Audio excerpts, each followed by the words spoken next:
Hello everyone, welcome in this class. हम अपने previous class में असेसमेंट ऑफ एचयूएफ जो है स्टडी कर रहे थे। इस क्लास में हम कौन कौन सी ऐसी इनकम है जो परिवार की इनकम नहीं मानी जाएगी उसको स्टडी करेंगे, क्योंकि कर निर्धारण हमेशा एचयूएफ की इनकम पे होगा, परिवार की इनकम पे होगा। तो यहाँ पर कौन सी इनकम ऐसी है जो परिवार की इनकम में शामिल नहीं की जाएंगी। तो यहाँ पे सबसे पहली जो इनकम है वो एचयूएफ के जो मेंबर हैं उन मेंबर में से किसी भी मेंबर ने कोई भी पर्सनल अर्निंग की है, व्यक्तिगत आय कमाई है, और वो व्यक्तिगत आय उसने व्यक्तिगत प्रॉपर्टी से ही कमाई है, तो उसे फैमिली की इनकम ना मान करके उस इंडिविजुअल मेंबर की इनकम माना जाएगा जिसने इसे अर्न किया है। इस पर जो टैक्स है वो मेंबर अपने इंडिविजुअल हेड में देगा, ना कि एचयूएफ के अंदर जो है कर निर्धारण किया जाएगा। इसके बाद जो सेकंड इनकम है, अगर किसी पिता ने अपने पर्सनल एफर्ट से, व्यक्तिगत श्रम से कोई इनकम कमाई है तो ये इनकम उस पिता की व्यक्तिगत इनकम कहलाएगी, ना कि परिवार की इनकम। अगर इस इनकम को वो पिता अपने पुत्र को एज अ गिफ्ट दे देता है तो ये इनकम उस पुत्र की व्यक्तिगत इनकम कहलाएगी, ना कि एचयूएफ की इनकम। लेकिन अगर यही इनकम उस पुत्र को अपने पिता की पैतृक संपत्ति के रूप में मिले, मतलब मरने के उपरांत पैतृक संपत्ति के रूप में मिलेगी, देन वो एचयूएफ की इनकम हो जाएगी।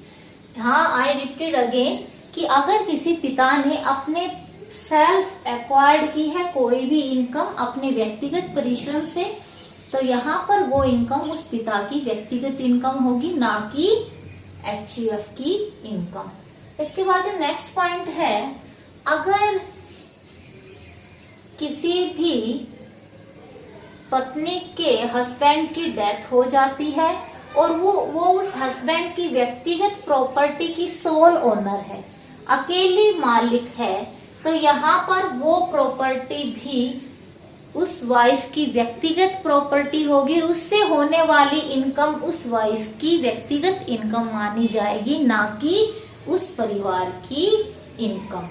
तो यहाँ पर अगर किसी के हस्बैंड की डेथ हो जाती है और उसकी वाइफ अकेली ओनर है उसकी प्रॉपर्टी की, उस प्रॉपर्टी से होने वाली इनकम को एचयूएफ की इनकम ना मान करके उस वाइफ की व्यक्तिगत इनकम माना जाएगा।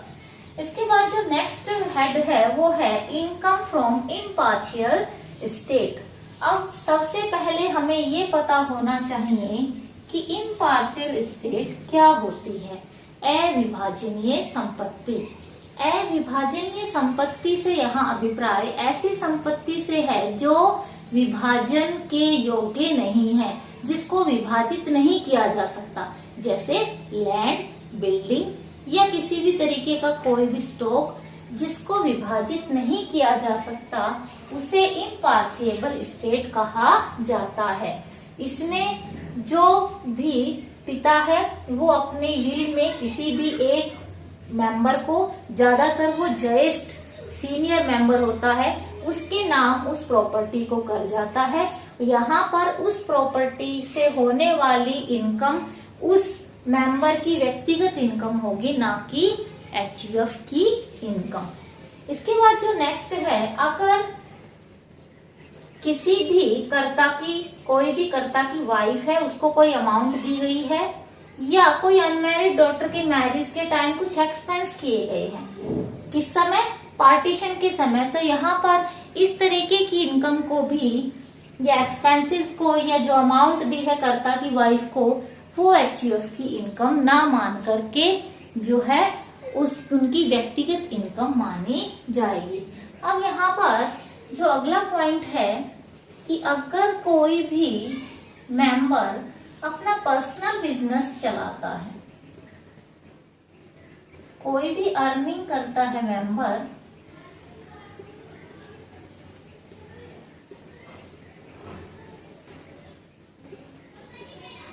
पर्सनल बिजनेस से,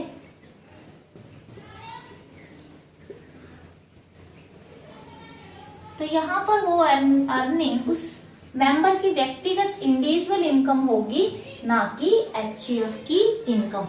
भले ही उसने जो पैसा है वो एचयूएफ से लेकर के अपने पर्सनल बिजनेस में लगाया। अब एक टर्म आती है स्त्रीधन। स्त्रीधन में वो सब प्रॉपर्टी शामिल होंगी जो एक वाइफ को अपनी मैरिज पर या एक लेडी को अपनी मैरिज पर या मैरिज के बाद अपने ब्रदर से, अपने फादर से या किसी भी रिलेटिव से या अपने हस्बैंड से जो भी संपत्ति प्राप्त हुई है उसे स्त्रीधन कहा जाता है।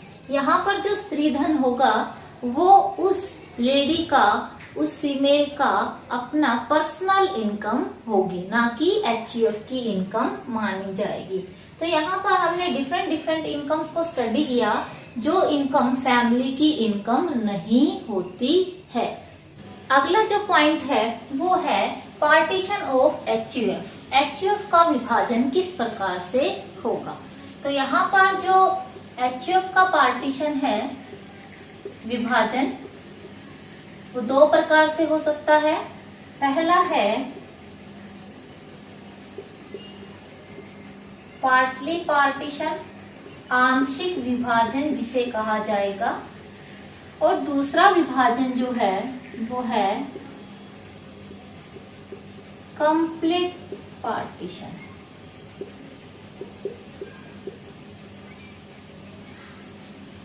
विभाजन दो प्रकार से हुआ, आंशिक विभाजन और पूर्णतः विभाजन। यहाँ पर विभाजन की मांग कौन कर सकता है? तो हमने अपनी प्रीवियस क्लास में आपको बताया है कि जो को पार्टनर होते हैं, मतलब मेल मेंबर ऑफ एचयूएफ, वो ही पार्टीशन की मांग कर सकते हैं। तो यहाँ पर जो आंशिक विभाजन है वो भी दो तरीके का है। ये है on the basis of members और दूसरा है ऑन द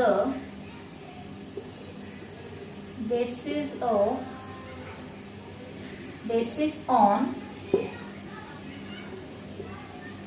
प्रॉपर्टी। तो यहाँ सबसे पहले हम देखते हैं कि पार्टली पार्टीशन क्या होगा और कंप्लीट पार्टीशन क्या होगा। तो आंशिक विभाजन से अभिप्राय ऐसे विभाजन से है जिसमें एचयूएफ की कुछ संपत्तियां बांट दी जाएगी, कुछ संपत्तियों को नहीं बांटा जाएगा, या कुछ मेंबर अलग हो जाएंगे, कुछ मेंबर एचयूएफ के ही सदस्य बने रहेंगे। तो यहाँ पर इसे पार्टली पार्टीशन या आंशिक पार्टीशन कहा जाएगा। इसके बाद कंप्लीट पार्टीशन का मतलब है कि एचयूएफ के सभी मेंबर अलग अलग हो जाएंगे और सभी संपत्तियों को बांट दिया जाएगा। जब एचयूएफ का कंप्लीट पार्टीशन हो जाता है तो उस दशा में एचयूएफ का अस्तित्व ही खत्म हो जाता है। एचयूएफ जो है वो बिल्कुल जो है उसका अस्तित्व खत्म हो जाता है। अब यहाँ पर हमने जो है क्लियर कर लिया है कि आंशिक विभाजन क्या है और कंप्लीट विभाजन क्या है।